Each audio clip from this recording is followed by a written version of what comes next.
ang ating mundo. Panginoon, dinggin mo ang aming panalangin. Panginoon, dinggin mo ang aming panalangin. Ang simbahan naway matupad ang kanyang tungkuling magpagaling at magpatawad. Manalangin tayo sa Panginoon. Panginoon, dinggin mo ang aming panalangin.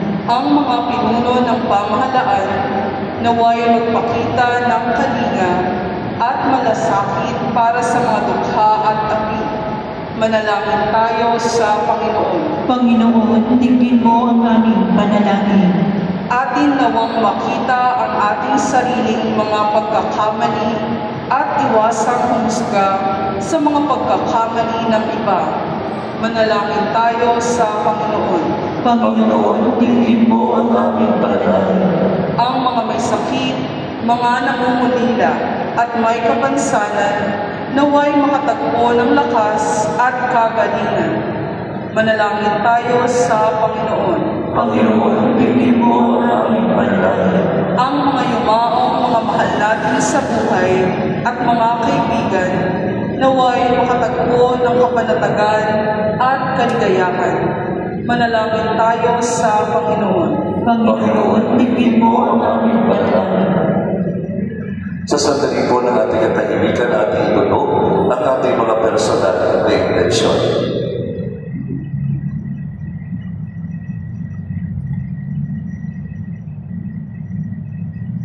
Isama natin sa ating intensyon ang lahat ng mga tao na iniwan na kanilang kaarawan at anibersaryo yung araw na may pakalooban sa ng Panginoon ng mahabang buhay. Manalangin tayo sa Panginoon.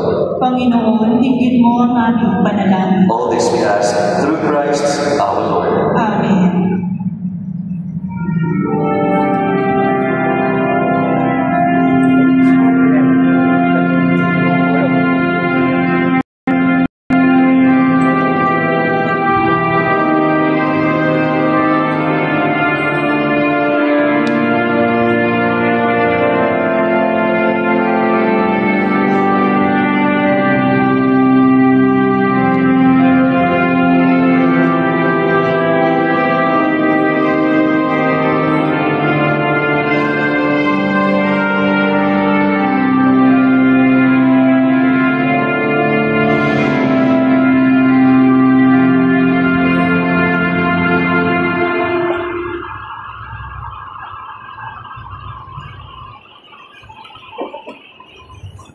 Manalangin kayo mga kapatid upang paghahari natin ang kalugdan ng Diyos Ama, makapangyarihan. Tanggapin nawa ng Panginoon itong paghahain sa iyong mga kamay, sa kapurihan niya at karangalan, sa ating kapakinabangan at sa buong sambayanan niyang banal. Ama namin na wika, paunlagan mo ang aming pakiusap na kami lumayan sa pagkakasangkot sa masama upang makapaghain kami ng paglilingkod sa pamamagitan ni Yesu Kristo kasama ng Espiritu Santo magpa sa walang hanggan. Amen. Sumayo ang Panginoon. At sumaiyo rin. Itaas sa Diyos ang inyong puso at diwa. Itinaas na namin sa Panginoon. Pasalamatan natin ang Panginoong ating Diyos. Marapat na siya ay pasalamatan. Ama namin mga pangyarihan, tunay ang marapat ikaw ay aming pasalamatan sa pamamagitan ng Yesu Kristo na aming Panginoon. Sa pagpapakasakali mo, kami mabuti. Isinugo mo sa Yesu Kristo upang pangunahan kami bilang pagsunod sa iyong atas na bigay. Ipinahayag niyong anak ay iyong kalooban na ang mga aping duka ay kanyang namayan. Ngayon ay iyong inihahandog ang pagkakataong aming maisaloob, ang kanyang ganap at pusang paglilingkod upang sa iyo'y lagi kami makasunod. Kaya kaisa ng mga anghel na nagsisiawit ng papuri sa iyo, nang malahumpay sa kalangitan, kami nabubunyi sa iyo kadakilaan. Santo, Santo, Santo, Panginoong Diyos ng mga hukbo, napupuno ang langit at lupa ng kadakilaan mo. O sana sa kaitaasan, Pinagpala ang napanin ito sa ngalan ng Panginoon, o sana sa kaitaasan. Ama namin banal, ikaw ang bukan ng tanang kabanalan, kaya sa pamamagitan ng iyong Espiritu, yung kumpanan ang mga kaloob na ito, upang para sa amin, maging katawan ng dugo ng aming Panginoong Yesu Kristo. Bago niya pinagtiis ang kusang na maging handog, hinawakan niya ang tinapay pinisalamatan ka niya, pinaghati-hati niyo yun, iniyabot sa kanyang mga alagad at sinabi, tanggapin niyong lahat ito at kanin. Ito ang aking katawan na ihahandog para sa iyo.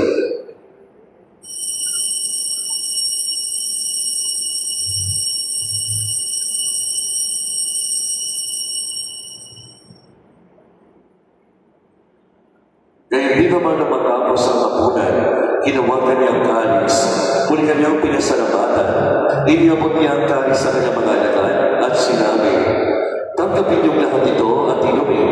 Ito ang kalis ng aking dugo, ng bago pa lang nagagtipan, ang aking dugo na ibubuhos para sa inyo at para sa lahat. Sa kapagpapatawad ng mga kasalanan, gawin niyo ito sa pag-alala sa akin.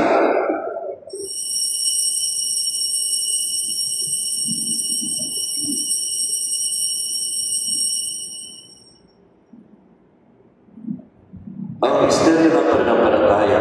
Si Kristo'y namatay, si Kristo'y nabuhay, si Kristo'y babalik sa wakas ng panahon. Ama, ginagawa ng iyong pag-aalala sa pagkamatay at muling pagkabuhay ng iyong anak, kaya't naalala lang sa iyo ang tinapay na nabigay buhay at ang kalis na nagkakalong na kaligtasan. Kami nagpapasalamat at kami yung inarapan na tumayo sa harap mo para maglingkod sa iyo.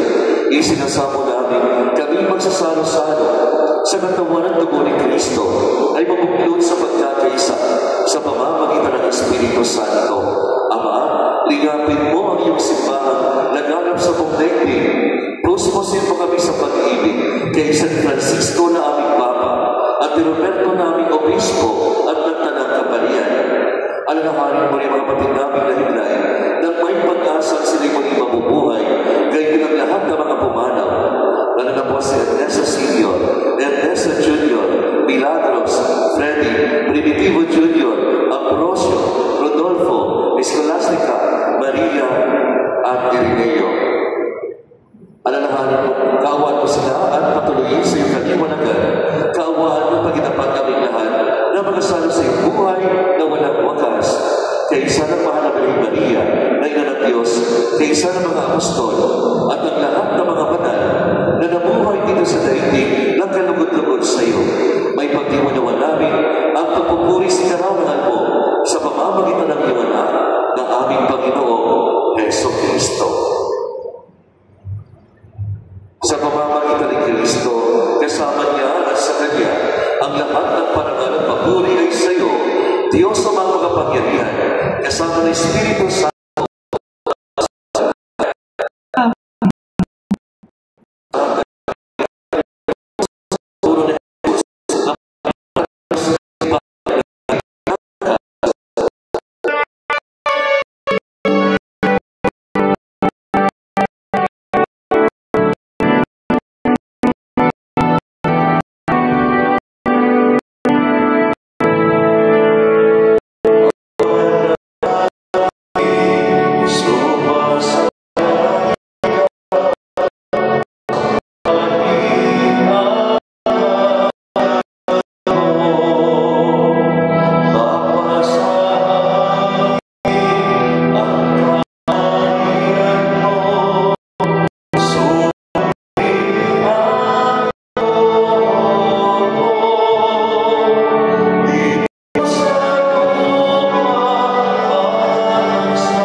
sa lahat ng masama, pagkalooban ng kapayapaan araw-araw, iligtas sa kasalanan, at ilayo sa lahat ng kapangamakan, samantalang aming pinag-anabikan ang dakilang araw ng pagpapahayag ng tagapagligtas namin sa Kristo. Sapagkat iyo ang kaharian at ang kapangyarihan at ang kaharian magpakailanman.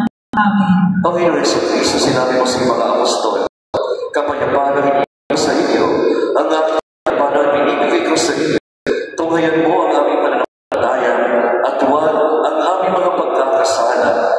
Kalooban mo kami ng kapayapaan at pagkakasala ayon sa iyong kalooban. Kasama ng Espiritu Santo, magpa sa walang hanggan. Amen. Ang kapayapaan ng Panginoon ay laging sumainyo. At sumaiyo rin. Magbigay ka ng kapayapaan sa isa't isa. Kordero ng Diyos na nag-aalis ng mga kasalanan ng sanlibutan, maawa ka sa amin. Kordero ng Diyos na nag-aalis ng mga kasalanan ng sanlibutan, maawa ka sa amin.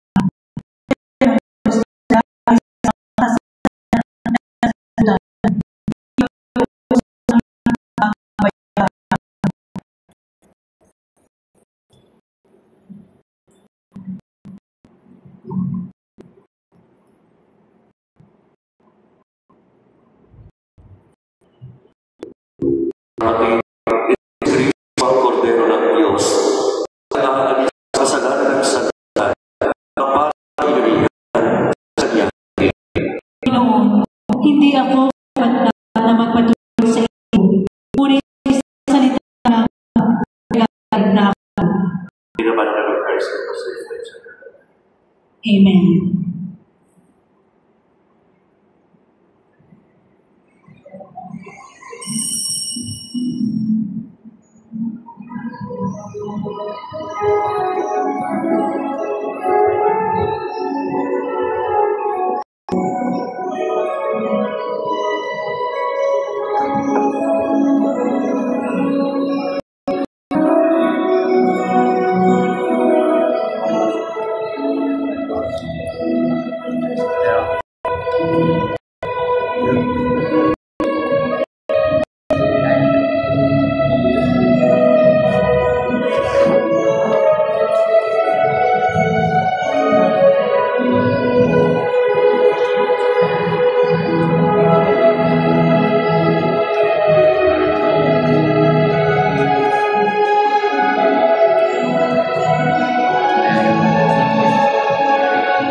Mga ilang kapatid, iniimbitahan po ang lahat na makiisa sa darating na March 22, araw ng Sabado, sa ganap ng alas 10 ng umaga sa ating dambana para sa ating Parish Lenten Recollection 2025 na pamumunuan ng the Father Jeffrey Petila, Recollection Master.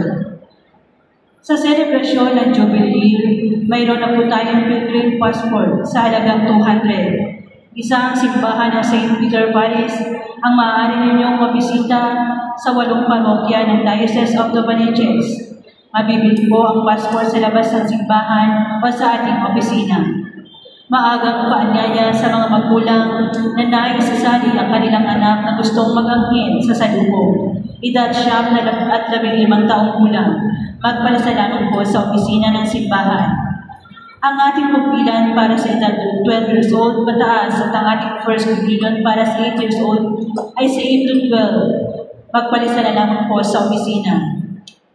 Ang Missionary Focus of Mary o MCMC ay nag-aalala sa mga asawa para sa Free Marriage Encounter Weekend Seminar na gaganapin sa Tagaytay ngayong April 5 at 6. Sa mga interesado, magpalisalamang po sa booth sa labas ng ating simbahan.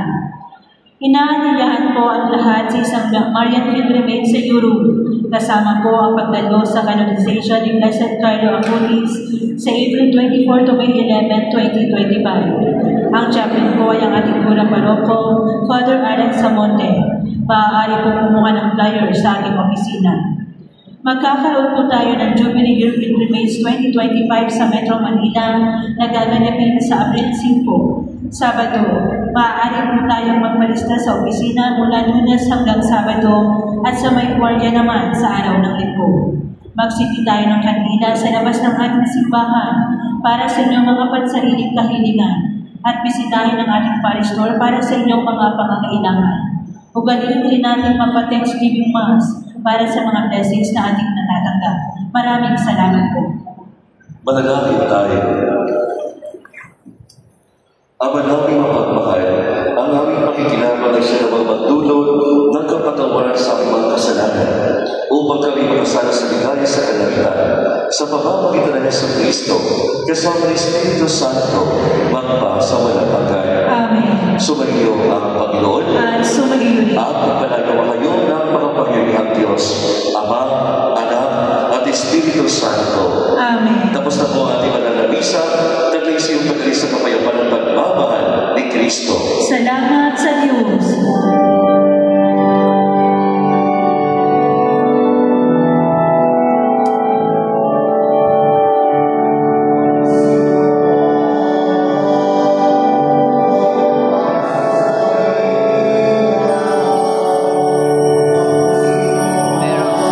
Nakaharap yung cellphone ko, nakaharap pa. Sa akin. Wala yung mukha ko. Wala yung mukha ko. Ha? Wala yung mukha ko. Di ba dalawa yun? Mas maganda pag walang ano.